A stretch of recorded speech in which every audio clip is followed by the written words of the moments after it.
Story 1. This incident took place around 2008. My friend, Brock, had recently left the military after serving for 10 years. He started his service in the Marines but later transitioned into the Army for the last 4 years before purchasing a house in Texas. After leaving the military, he worked in various jobs before securing a position with the repossession service. He worked there for a year, gathering many wild stories, but one stands out, involving his assistance in helping a fellow soldier get back at an unpleasant ex. Brock was at the office talking with his manager, whom I'll refer to as Karen. Now, this particular Karen had a lot of the stereotypical qualities associated with her name, but she was a force for good, surprisingly enough. While they were talking, they noticed a young man enter the office. He immediately caught their attention as he had 2 black eyes and an arm in a sling. The young man's name, unfortunately, remains unknown, but I'll call him Ben. He asked how difficult it would be for them to help repossess his car. Karen called in her daughter, Karen Jr., and asked her to offer Ben a cup of coffee. Karen then requested Ben to tell her a story. Ben began by explaining that he had just returned from a deployment. He had been dating a local girl who lived outside of the well-known Fort Hood before his deployment. By the way, dating a local girl in that area is not always the best idea. Thanks to a previous deployment, he managed to purchase a used black Dodge Charger, which was his pride and joy. Ben continued, sharing that shortly after buying the car, he met this local girl, whom I'll call Morgan for the sake of the story. Morgan constantly asked to drive his car, but he always declined. When he was preparing for his deployment, Morgan repeatedly requested to borrow the car, but he continued to say no.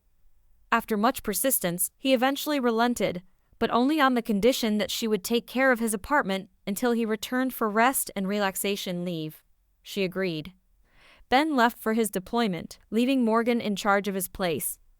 When he returned for leave, he found his apartment in pristine condition. He retrieved his car from storage, drove to Morgan's place, and spent a few days with her before handing over the keys and heading to his home state to visit family before returning to his deployment. However, when he returned from his deployment for the final time, he encountered nothing but trouble. When he walked into his apartment, he discovered a layer of dust on almost every surface, as if no one had been there in months. In his bedroom, he found that the room had been ransacked. All of his drawers had been searched and upturned. He tried calling Morgan but received no response. He located his safe, which was hidden, and found it untouched. He grabbed his spare key from the safe, called a buddy, and they went to Morgan's house. As they approached Morgan's place, Ben noticed a car in the driveway that he didn't initially recognize. But as they got closer, he realized it was his beloved car.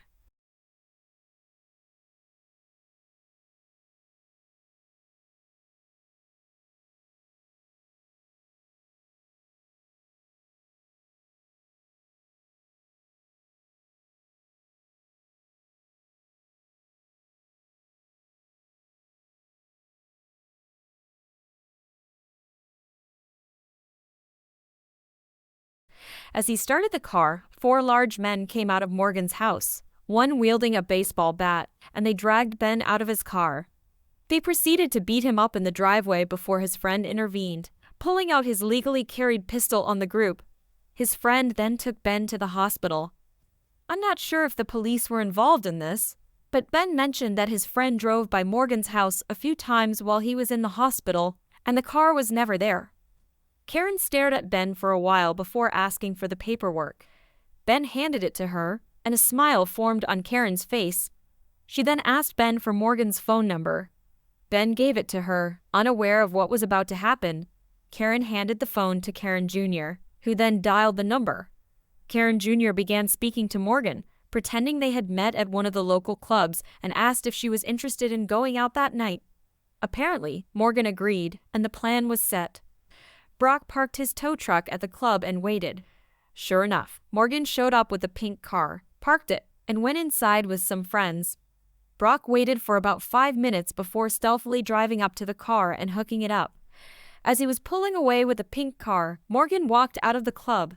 She saw her car on the tow truck and tried to flag Brock down, but he was already gone. The next day, it was business as usual at the office when Morgan called. She was furious, claiming that her car was stolen and demanding its return. Karen, using her best customer service voice, told her that if she had the registration, she could come and pick it up. Morgan screamed even louder, threatening to call the police, at which point Karen sarcastically encouraged her to do so before hanging up. As this phone call was happening, Brock happened to look out the window and saw Morgan standing next to another car in a vacant lot, throwing what appeared to be a temper tantrum. After Karen hung up, Brock watched her get into the car on the passenger side. Karen then looked out the window and had Brock verify that it was indeed her. She began to smirk. Karen proceeded to call the owner of the property where Morgan and her friend were parked. She informed the owner about the car and asked if he wanted it towed, to which the owner agreed. Brock then drove his truck over to the ladies in the car and introduced himself. They tried to explain that they were waiting for Morgan's boyfriend, but Brock insisted they weren't allowed to park there. They argued and insulted him, but Brock calmly hooked up their car and lifted it partially off the ground, forcing the two women to exit the vehicle. They continued to berate him until he showed them the tow order. During this exchange, Ben arrived at the office and Morgan saw him walk in. She ran to the office door while Brock proceeded to lower the car. When Brock returned to the office, chaos had erupted. Morgan had apparently tried to grab the keys back from Ben, but he pocketed them. She began to hit him in his injured arm and warned him that she would call her friends to finish the job if she didn't get her keys back. Karen Jr. had already called the police by this point, and Brock stepped in between Ben and Morgan, even daring Morgan to try hitting him to see what would happen. Morgan then attempted to play the pity card, claiming she only wanted the keys to retrieve her laptop for school. Karen asked Ben to hand the keys to Brock so he could grab the laptop. Brock retrieved the laptop from the car, but as he was handing it over, Morgan rushed forward to grab it aggressively, knocking it from Brock's hands. Completely furious at this point, Morgan accused Brock of dropping the computer on purpose and threatened to sue. The police then arrived, and Morgan started her sob story again, telling them that they had stolen her car. The police questioned Karen, who casually smirked and asked if they wanted to see the security footage. The police watched and listened as Morgan punched Ben several times and heard the threats she made about sending her friends after him. The police then turned to Morgan, who had turned pale at this point. She tried to back away to the door, but the police stopped her. They proceeded to ask about the car, Ben's injuries, and who she planned on sending after him. She initially denied everything, but the evidence was clear. She was arrested, and Ben got his car back. After the police left, Ben admitted that he didn't want to be seen in a car that looked like it was advertising a popular pink liquid, so he planned on trading it in for a GTO. We later heard that the 4 guys who had beaten up Ben were also arrested after Morgan ratted them out. Story 2. I was searching for a rental house for Valentine's Day weekend and wasn't having much luck, so I decided to check out the local Craigslist page. I found a place at a decent, but very believable price. There was no contact information or website listed, so I emailed through the Craigslist relay. Everything seemed legitimate until the person asked me to pay using a popular peer-to-peer payment service or a bank transfer. Immediately, I knew it was a scam, but I decided to play along, pretending to be confused because I had never used that payment service before. The scammer sent me the payment details to transfer the money. At this point, I did a reverse image search of the cabin and found the actual property owner's information. I contacted the owner, who confirmed that this scam had happened before, with angry people showing up, expecting a rental that was already legitimately reserved and demanding a refund. I gave him the links and information about the fake Craigslist posting so he could report it.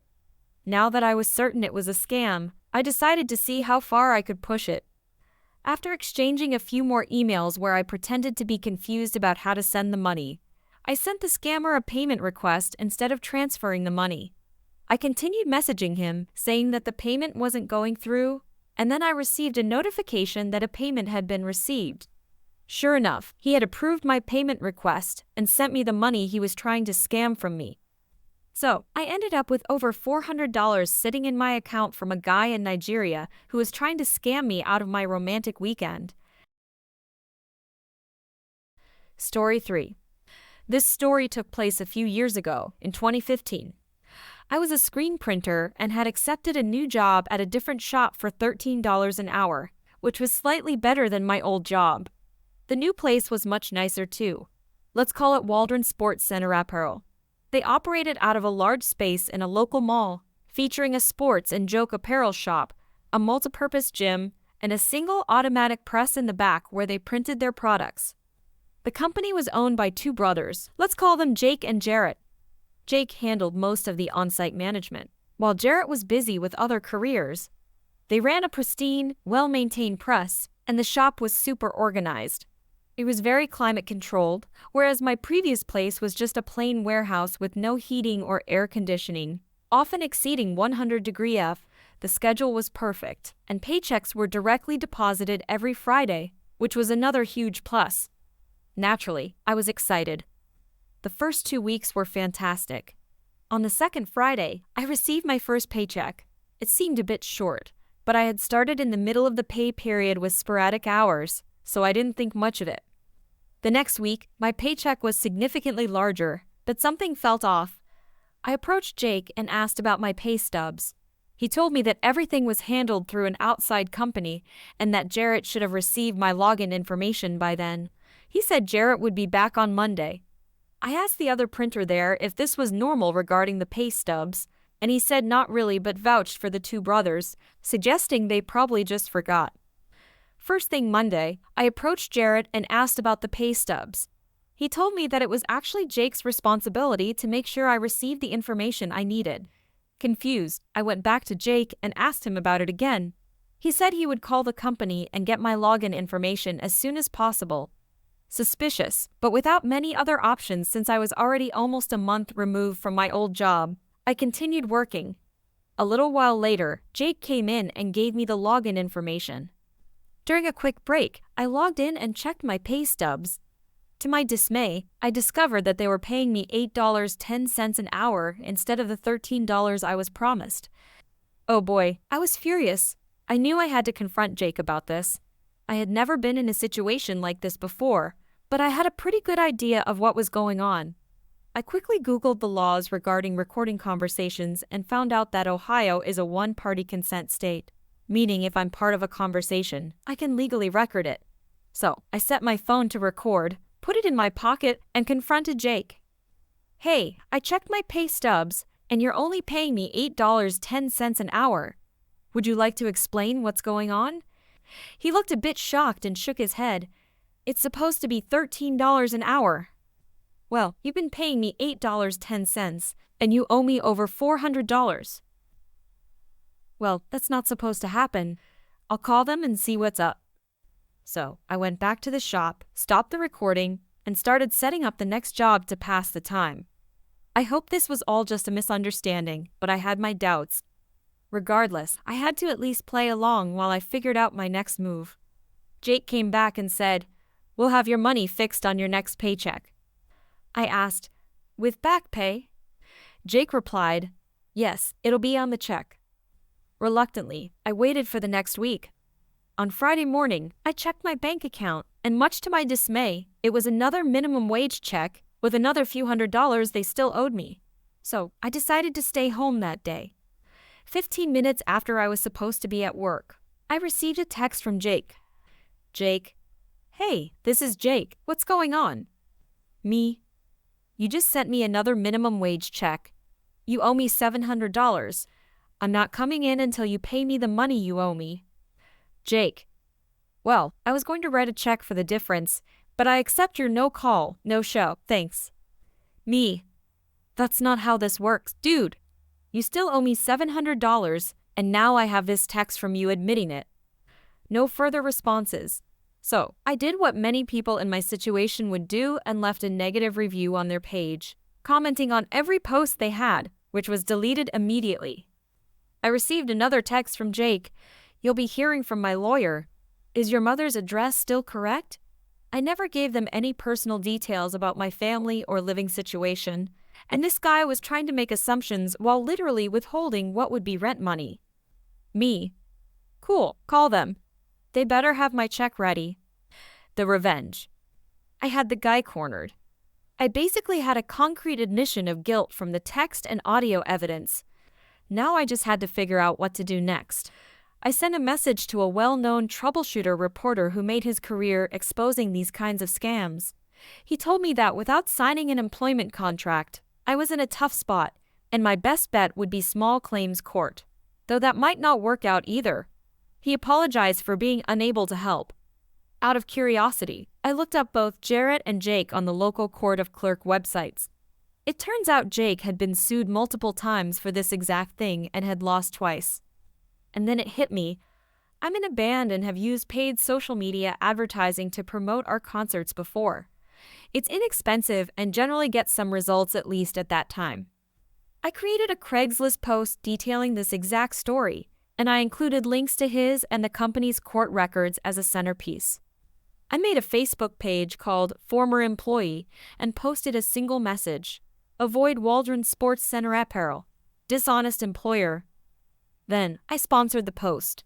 I put in $15 over 10 days for ads, targeting them directly at people who liked their page, any of our local sports teams, screen printing, or the mall itself, focusing on those who lived specifically within a few miles of their shop. Within a couple of days, the post had been shared over 2,000 times. 4 days later, I received a message from Jake, begging me to take it down, followed by a check for every missing penny. 2 days after that, I went to the bank to cash it and shared the story with the 2 cashiers at the counter. We had a good laugh because both of them had seen the post that morning. I sent Jake a message saying, "I got the money. Next time, don't try to deceive someone who's smarter than you." That felt good. I continued to share my story anytime it was relevant to a public post. I guess Jake saw one a few months later and messaged me again, saying, "We already gave you the money, please stop."